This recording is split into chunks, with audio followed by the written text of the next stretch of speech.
Thank you. Arkansas House Democrats are proud to present the 2025 Better Arkansas Agenda.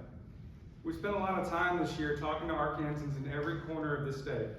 It's why 2 weeks ago, Arkansas House Democrats bucked the national trend and gained in the House for the first time in 20 years.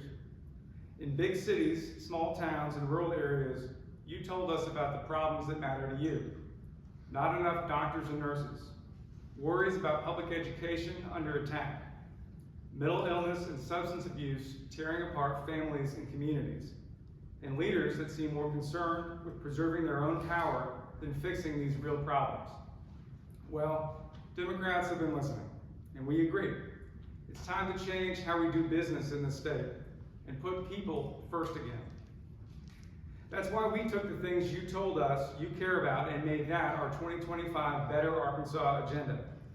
If passed, these bills, which we'll file tomorrow, will take Arkansas from worst to first in maternal health, make our public schools the envy of the nation, finally tackle our mental health crisis, and fortify our democracy. This agenda, like Arkansans, is not about ideology. It's about results.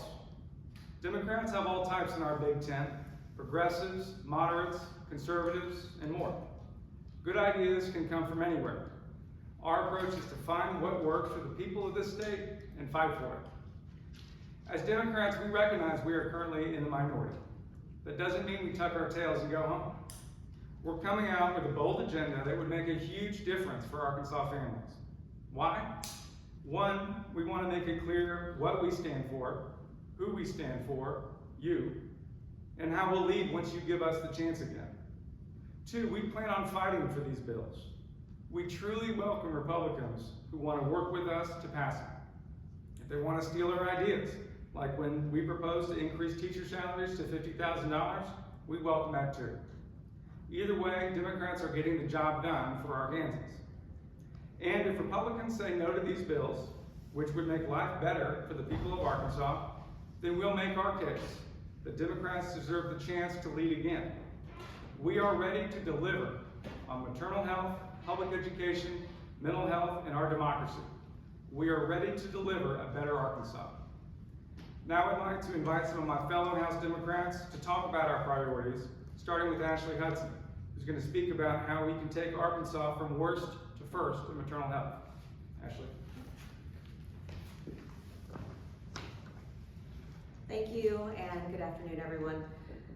The situation right now in Arkansas is bleak for mothers and babies in Arkansas. I'm sure that all of you have seen the state of infant maternal health in the March of Dimes recent report card, which gave Arkansas an F grade on maternal health and infant mortality.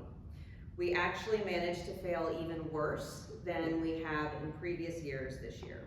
We're now one of the very worst states in the entire country to have a baby and to be a mother. Currently, new Arkansas moms and their babies only have 60 days of health insurance coverage following birth.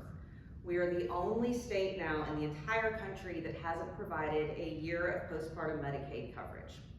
While the governor convened a task force on maternal health to make legislative recommendations to improve these outcomes, it was made clear from the very beginning that certain ideas weren't on the table, including increasing our postpartum coverage to 12 months.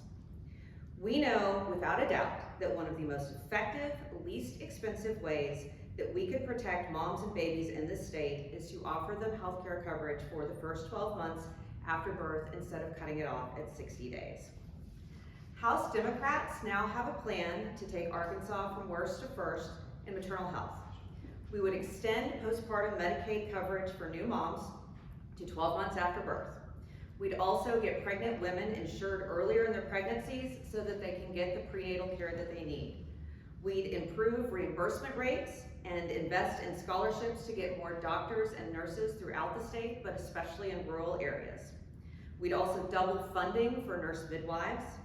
We'd repeal our extreme abortion ban and stand up for victims of rape and incest, women dying during pregnancy and childbirth, and parents making agonizing decisions with their doctors when fatal fetal abnormalities are discovered.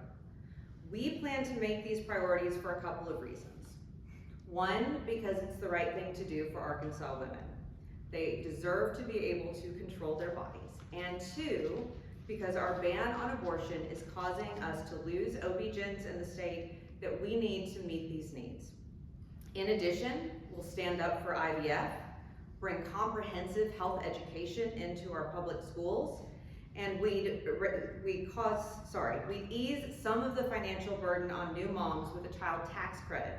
No sales tax on feminine products, diapers, and baby feeding equipment, and we'd incentivize paid maternity leave. Democrats are here for families in Arkansas. Thank you.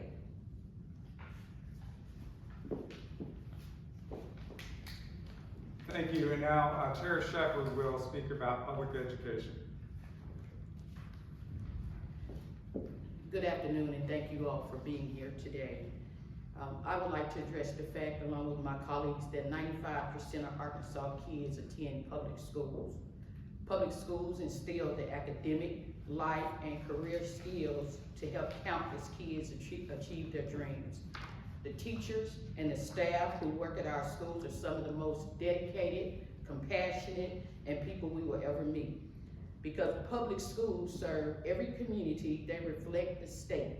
Wealth and privilege in some areas, and poverty in other areas. In thriving areas, public schools deliver great results. In struggling areas, the challenges presented at the schoolhouse door can overwhelm the school's capacity to serve despite the tireless efforts of teachers and staff.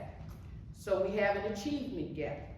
The way to bridge that gap is to provide investments, innovation, and support to school personnel, especially in high needs areas. Rather than take on the necessary work at fixing public education, some have given up on public education altogether, defunding our public schools and giving away hundreds of millions of dollars to unaccountable private schools, owned schools, pop-up schools, and the promise and educational vendors through vouchers. I apologize. Democrats believe in the promise of public education. We reject the voucher model. Our focus is to make sure that public schools that serve 95% of Arkansas's children are excellent. We would expand pre-K and boost the early childhood workforce. We'd embrace the community school model of wraparound services in high needs areas, which is proven to work. We take on the literacy coach program, which is actually a good part of learners, but it's underfunded and appropriately funded so that it can help kids. We finally correct the moral failure of underfunding public special education, which is a problem stretching back for years. We'd improve working conditions and pay for teachers and staff to make sure we can recruit and keep educators. We'd make college and technical schools accessible for every Arkansan, and we ban book bans. Make no mistake about it here today. Public education is under attack in the state of Arkansas, but we can bring it back, and if we do, we'll do right by all our children, and they will benefit the most. Thank you. Thank you, and now I'd like to introduce Nicole Clowney to talk about mental health in Arkansas.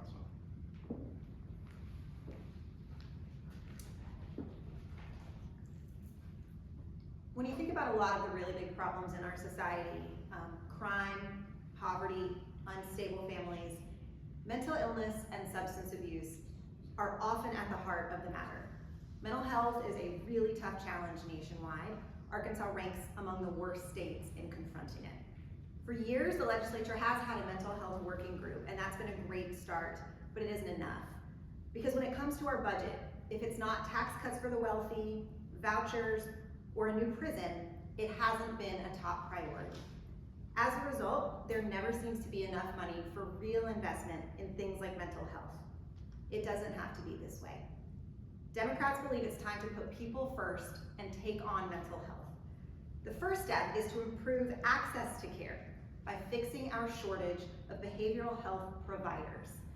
We can do that by increasing reimbursement rates and building out the provider pipeline with scholarships and residencies. Kids need extra attention when it comes to mental health, so we're calling for more counselors and social workers in schools. better training for school staff, and protection for kids online. And we need to confront the pervasive impact of mental illness in our criminal justice system with a red flag law to reduce gun violence, crisis stabilization units for people suffering with an acute mental health crisis, and a second state hospital in Northwest Arkansas to unjam the pre-trial evaluation backlog that is causing people to languish in our county jails for months before trial at huge financial and human expense. We'll only be able to build a better Arkansas if we're willing to take on our toughest challenges. Mental health is tough, but it's time. We've kicked the can long enough. Finally, I'd like to introduce Representative Jesse Magruder to talk about defending our democracy.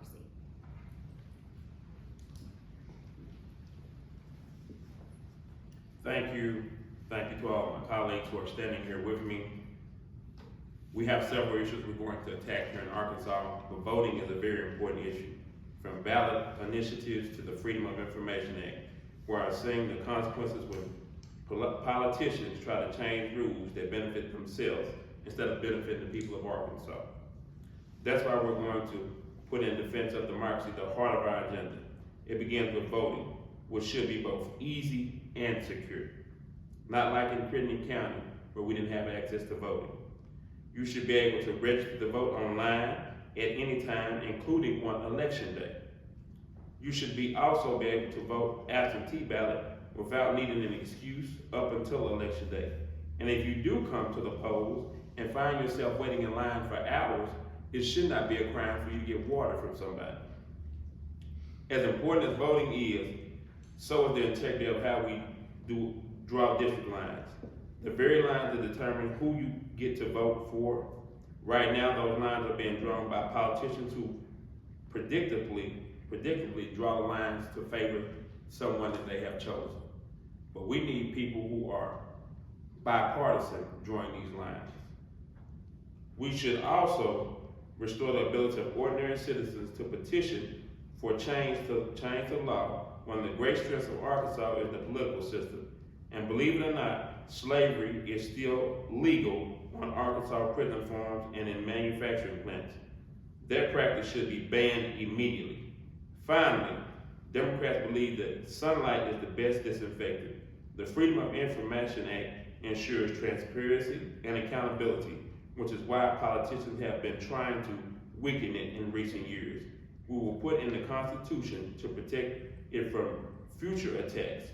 We will also shine a light on the dark money influencing judicial races, because you have the right to know who's trying to buy a seat on the bench. When democracy is healthy, the people rule. And that's a better Arkansas. And we need a better Arkansas. Thank you very much. Happy to take any questions. The Republicans have a supermajority in both houses. How do you plan on getting this legislation through with that in mind? Absolutely. Well, the only way these bills will pass at this moment is with Republican support. So we invite and welcome Republican support. We plan on working with any Republican who wants to work with us to get these passed.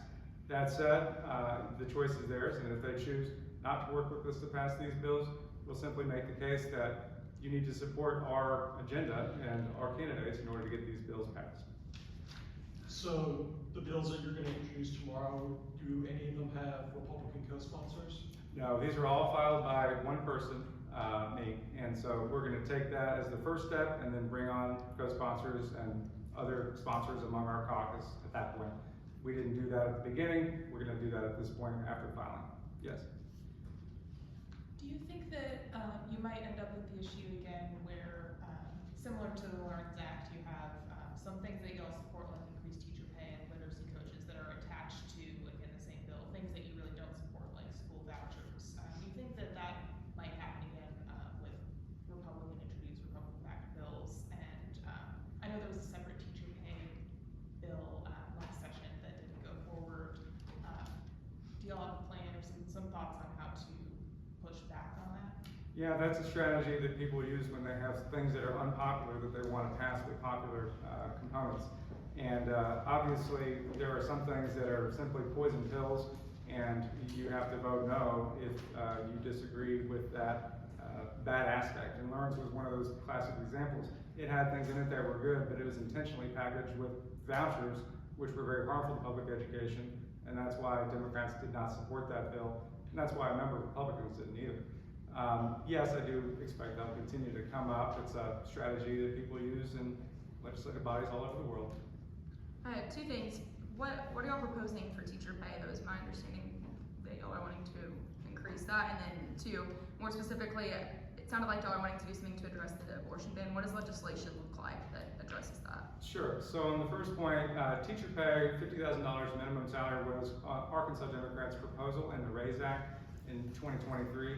That was adopted into LEARNS from our previous RAISE Act. So the minimum teacher salary at $50,000, we're glad that passed, and we don't have any further change to that at this point. The Restore Roe Act is a bill that we proposed. It would simply roll back a lot of the additional restrictions that were put on abortion over the last primarily 10 or so years, and actually restore to what the standard was back in the 1980s, where pre-viability, it is a woman's choice. Post-viability, there are narrow exceptions for rape for incest, the minor, as well as the health or life of a mother. So those are exceptions that were in law before. We're not adding them, we're just taking back some of the other restrictions that had changed the law so much over recent years. And then I know you said there aren't any Republican co-sponsors. Are y'all looking to add any of those? Do you think any of these pieces of legislation have a chance at having bipartisan support? I think they absolutely do. I would be surprised if there wasn't significant bipartisan support for many of these bills. We would welcome Republican co-sponsors. Absolutely, I think that's how the legislative process works.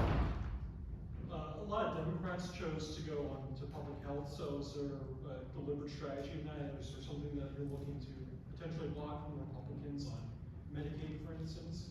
Public health is an important committee. It was based on these legislators' interest in that committee. I imagine there will be some things that we would like to block, but we don't. Beyond that, I would just say we'll see. Any other questions? Thank you guys for being here. Appreciate it, and you're welcome to find me after and we can talk further. Thanks.